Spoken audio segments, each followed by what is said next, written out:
예, 하나님의 말씀 보겠습니다. 오늘 우리에게 주시는 하나님의 말씀은 요한복음 13장 34절에서 35절 말씀입니다. 요한복음 13장 34절에서 35절입니다.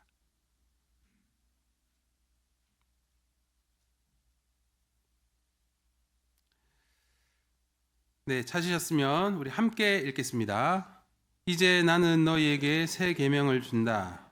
서로 사랑하여라. 내가 너희를 사랑한 것 같이 너희도 서로 사랑하여라. 너희가 서로 사랑하면 모든 사람이 그것으로써 너희가 내 제자인 줄을 알게 될 것이다. 아멘. 네, 제가 한번 읽어드리겠습니다. 이제 나는 너희에게 새 계명을 준다. 서로 사랑하여라. 내가 너희를 사랑한 것 같이 너희도 서로 사랑하여라. 너희가 서로 사랑하면 모든 사람이 그것으로써 너희가 내 제자인 줄을 알게 될 것이다. 아멘. 예, 오늘은 어떤 교회로 기억될 것인가 라는 제목으로 함께 말씀을 나누겠습니다. 2026년 새해 첫 주일 우리 모든 성도님들이 함께 이렇게 하나님을 예배하는 자리에 나올 수 있어서 얼마나 감사하고 기쁜지 모르겠습니다. 올해도 여러분들의 삶에 하나님의 큰 은혜와 평강이 가득하시기를 우리 주님의 이름으로 축복합니다. 새해가 되면 누구나 알 것 없이 한 해의 계획을 세우고 또 그것을 한번 실천해 보려고 그렇게 애를 쓰지요. 작심삼일이 될 경우들이 대부분이지만 그래도 새로운 마음가짐으로 또 모든 것을 새롭게 시작하는 때입니다. 올해는 성경 일독을 꼭 해야지, 새벽 기도를 더 열심히 나가야지, 또 올해는 회사의 수익을 이만큼 올려야지, 올해는 꼭 다이어트에 성공해야지, 이런 것들이 있을 겁니다. 그런데요, 여러분, 우리의 이런 다양한 계획들, 여러분들이 가지고 있는 다양한 계획들을 보면 여러분 그 속에, 그 저변에 우리의 어떤 마음이 자리 잡고 있는 것일까요? 아마도 2026년을 보내면서 나는 어떤 사람이 될 것인가? 나는 어떤 사람이 되고 싶다. 2026년 우리 가정은, 우리 회사는, 그리고 우리 목장은 이런 가정, 이런 회사, 이런 목장이 되면 좋겠다라는 기대감과 바람이 자리 잡고 있지 않을까 생각합니다.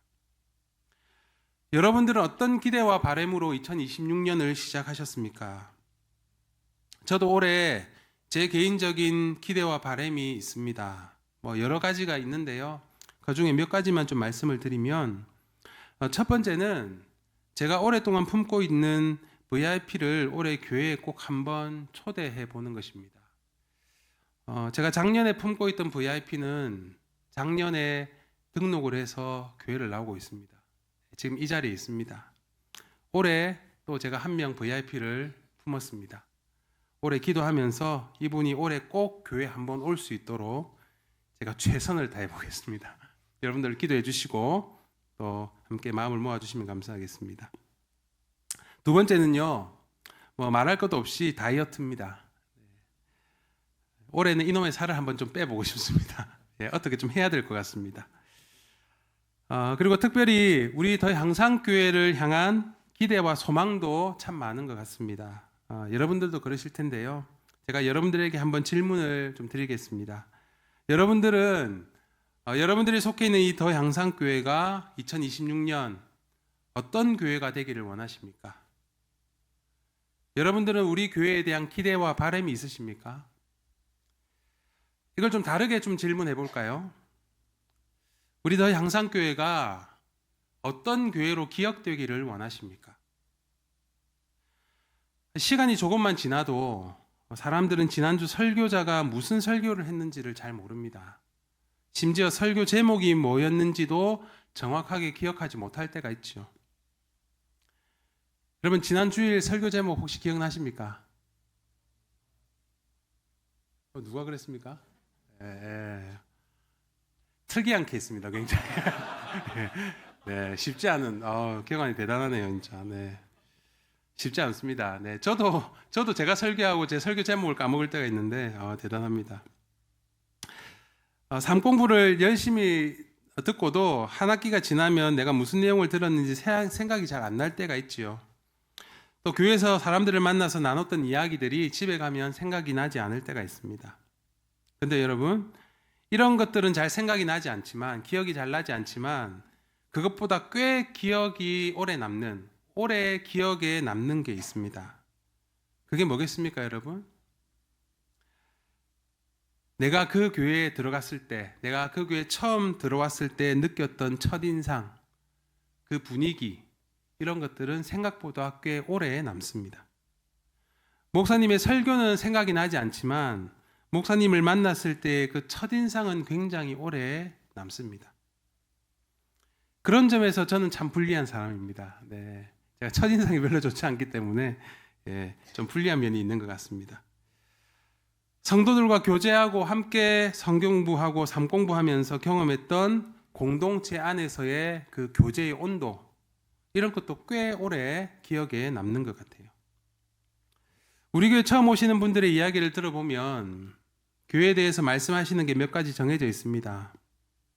목사님, 교회가 참 따뜻한 것 같아요. 사람들의 표정이 굉장히 밝고 활력이 있어 보여요. 고향교회 온 느낌이에요 라는 말씀을 참 많이들 하십니다. 그 말을 들으면 참 감사합니다. 여러분들을 통해서 느껴지는 교회의 분위기, 교회의 첫인상이 그렇다라는 것입니다. 사랑하는 여러분, 2026년 우리 더 향상의 말씀으로 요한복음 13장 34절과 35절을 정하고 올 한 해를 시작합니다. 저는 올 한 해를 준비하면서 그리고 하나님께서 우리 공동체 가운데 일하실 것을 기대하면서 우리 더 향상교회가 어떤 교회로 기억되기를 원하는가를 생각할 때 이 말씀을 떠올리게 되었습니다. 이 말씀을 우리 다시 한번 함께 읽어보겠습니다. 이제 나는 너희에게 새 계명을 준다. 서로 사랑하여라. 내가 너희를 사랑한 것 같이 너희도 서로 사랑하여라. 너희가 서로 사랑하면 모든 사람이 그것으로써 너희가 내 제자인 줄을 알게 될 것이다. 아멘.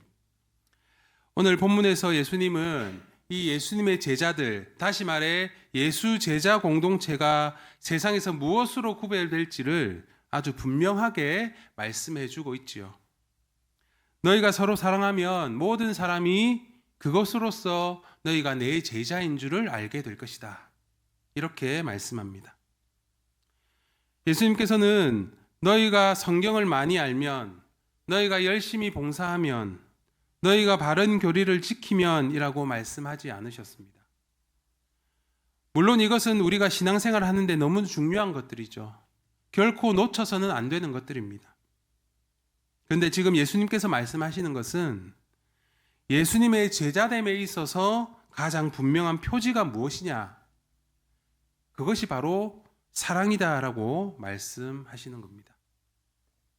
그러니까 우리가 가지고 있는 이 성경을 탈탈 털어서 그 성경을 압축해서 너희가 꼭 알아야 할 것 한 가지가 있다면 그것이 바로 사랑이다라는 것이죠. 사랑하는 여러분, 저는 우리 더 향상교회가 서로 사랑하는 교회 되기를 우리 주님의 이름으로 축복합니다.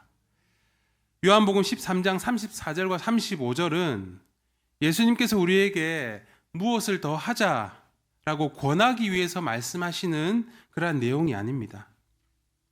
우리가 어떤 공동체인가를 먼저 묻고 계시는 말씀입니다.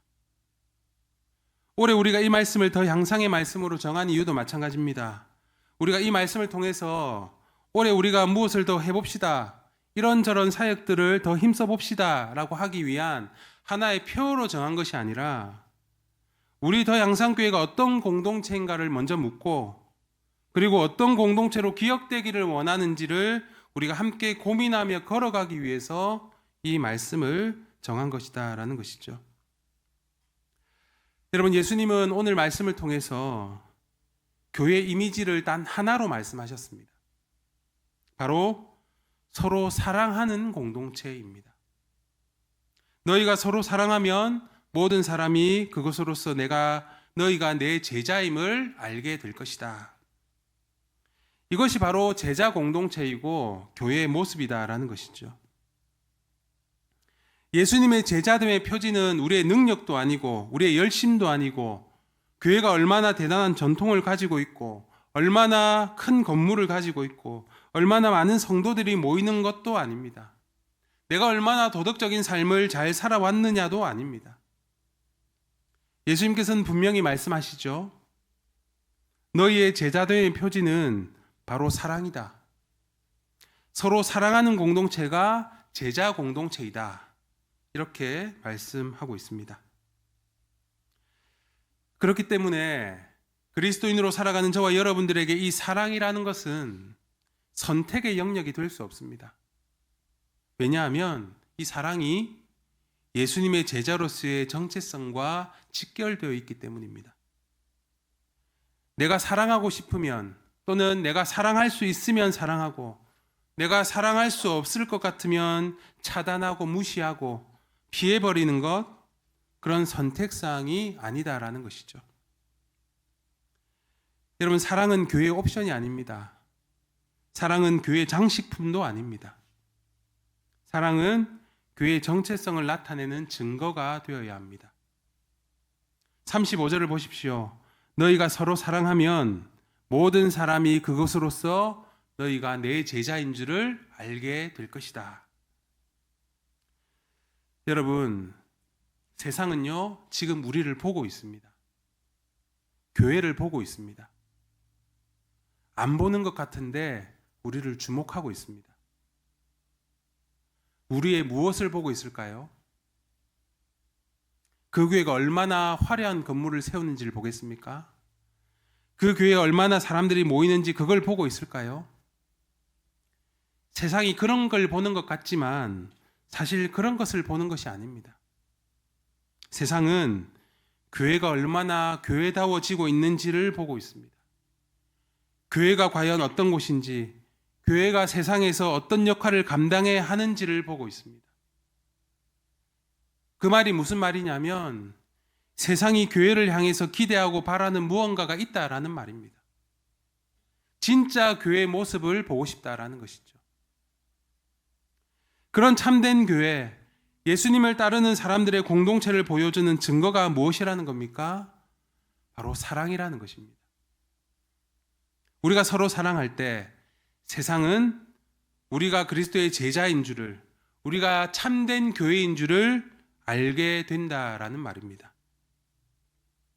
세상을 향해 우리가 잘 보이기 위해서, 세상에 우리가 잘 보이기 위해서 우리가 사랑하는 것이 아니라 우리를 주목하고 있는 그 세상을 향해서 우리가 서로 사랑하는 것을 통해 참된 교회의 모습이 어떤 것인지, 진짜 교회의 모습이 어떤 것인지, 참된 예수 공동체의 모습이 어떤 것인지를 알게 하기 위해서 우리는 사랑으로 그것을 드러내야 한다라는 것이죠. 사랑하는 더 양산가족 여러분, 사랑은 교회를 알게 하는 가장 강력한 증거이고 선교입니다. 우리가 서로 사랑할 때 그 사랑의 관계 속에서 그리스도의 복음이 온전히 제대로 흘러갈 수 있습니다. 더 양산교회가 사랑으로 세상에 그리스도를 드러내고 복음을 전할 수 있는 예수님의 제자 공동체 되기를 우리 주님의 이름으로 축복합니다. 사랑하는 여러분, 여러분들은 우리 교회가 어떤 교회로 기억되기를 원하십니까? 우리 교회가 무엇으로 충만한 교회가 되기를 원하십니까? 저는 우리 교회가 사랑이 많은 교회로 기억되면 좋겠어요. 더 양산교회가 완벽한 교회는 아니지만 여전히 부족함이 많은 교회지만 저 교회는 사랑하기를 포기하지 않는 교회야. 서로 쉽게 버리지 않는 교회야. 넘어져도 다시 손을 내미는 교회야. 이런 사랑이 충만한 교회 되기를 간절히 소망합니다. 그래서 세상이 우리를 향해서 이런 궁금함이 생겼으면 좋겠습니다. 저 교회는, 저 목장은 서로가 다 다른 것 같은데 왜 함께 가지? 저 사람들은 생각도 다르고 형편도 다른데 왜 서로를 포기하지 않지? 이렇게 질문하고 또 우리가 서로 사랑하는 모습을 보면서 하나님을 궁금해하고 우리가 주님의 제자임을 알아갈 수 있기를 간절히 바랍니다. 2026년을 시작하면서 여러분 모두가 많은 계획과 기대가 있을 것입니다. 저는 올해 우리 더 양산교회를 두고 기도하면서 기대하는 것이 있습니다. 우리 교회가 사랑으로 소문나는 교회 되었으면 좋겠습니다. 완벽한 교회가 아니라 사랑 많은 교회가 되기를 기대하고 기도합니다. 언젠가 2026년을 마무리할 때가 오지 않겠습니까? 올 연말에 또 한 해를 돌아보며 2026년을 마무리할 때가 있을 것입니다. 그때 저와 여러분들에게 흘러나오는 고백이 우리 교회가, 우리 더 향상교회가 또 우리 45개의 목장이 이런 일을 했습니다가 아니라 올 한 해는 우리가 정말 서로 사랑하려고 애쓰고 몸부림쳤던 그런 2026년 한 해였습니다 라고 후회 없이 이야기할 수 있는 그런 2026년 되기를 우리 주님의 이름으로 축복합니다. 사랑하는 여러분, 새해 첫 주일 예배를 드리면서 우리가 성찬을 함께 나눕니다. 이 성찬을 통해 예수님께서 말씀하신 서로 사랑하는 공동체를 기억하는 저와 여러분들 되기를 간절히 소망합니다. 먼저 성찬은 단순한 예식이 아니라 예수님께서 내가 너희를 어떻게 사랑했는지를 기억하라라고 말씀하시는, 어찌 보면 복음이 가장 선명하게 드러나는 시간임을 기억하면 좋겠습니다. 예수님은 서로 사랑하라고 말씀만 하지 않으시고 그 말씀을 자신의 몸과 피로 증명하셨습니다. 다시 말해서 이 성찬은 주님의 사랑을 설명하는 것이 아니라 사랑의 실제를 보여주시는 것입니다. 그렇기 때문에 이 성찬을 통해 우리가 어떤 사랑을 받았는지를 기억하면 좋겠습니다. 우리가 잘해서 우리에게 충분한 자격이 있어서 이 성찬의 자리에 나올 수 있는 것이 아니라 주님이 우리를 끝까지 사랑하셨기 때문에 이 자리에 나올 수 있다는 사실을 기억하는 우리 모두가 되기를 간절히 바랍니다. 그리고 한 가지 더 기억할 것은 이 성찬은 공동체의 하나됨과 사랑을 기억하는 자리임을 기억하십시오. 성찬은 혼자 앉아 있는 자리가 아닙니다. 공동체가 같이 떡을 나누고 같이 잔을 나누는 자리입니다. 이것은 우리 각자는 서로 다 다르지만, 다 다른 사람들이지만 같은 사랑으로 살아가는 주님의 한 몸입니다. 서로 사랑하며 살아가야 될 공동체입니다라는 것을 의미하는 시간입니다. 그것을 확인하는 시간이지요. 생각이 같은 사람의 모임이 아니라, 환경이 같은 사람의 모임이 아니라 부족하고 연약하지만 주님으로부터 같은 은혜를 입은 사람들의 모임이다라는 것을 확인하는 자리입니다. 그렇기 때문에 이 성찬 앞에서는 누가 더 낫고 누가 더 옳고 누가 더 공로가 많은지가 중요하지 않습니다. 우리가 이 자리에서 알아야 될 것은 우리는 모두 주님의 사랑이 필요한 사람들이고 우리는 사랑의 공동체로 세워져 가야 될 사람들임을 확인하는 것입니다. 사랑하는 여러분, 오늘 성찬의 자리로 나아갈 때 우리 공동체가 함께 이렇게 고백하면 좋겠습니다. 하나님, 우리가 말로 앞서지 않고 사랑으로 증명하는 공동체 되겠습니다. 우리 안에 상처가 있지만 그 상처보다 십자가가 더 크다는 사실을 믿고 서로 사랑함으로 우리를 통해, 우리 공동체를 통해 세상이 예수님을 보게 해주십시오. 이렇게 고백하는 저와 여러분들 되었으면 좋겠습니다. 오늘 이 성찬의 자리가 주님의 그 사랑에 감사하고 우리 또한 그 사랑을 결단하는 복된 시간 되기를 우리 주님의 이름으로 축복합니다.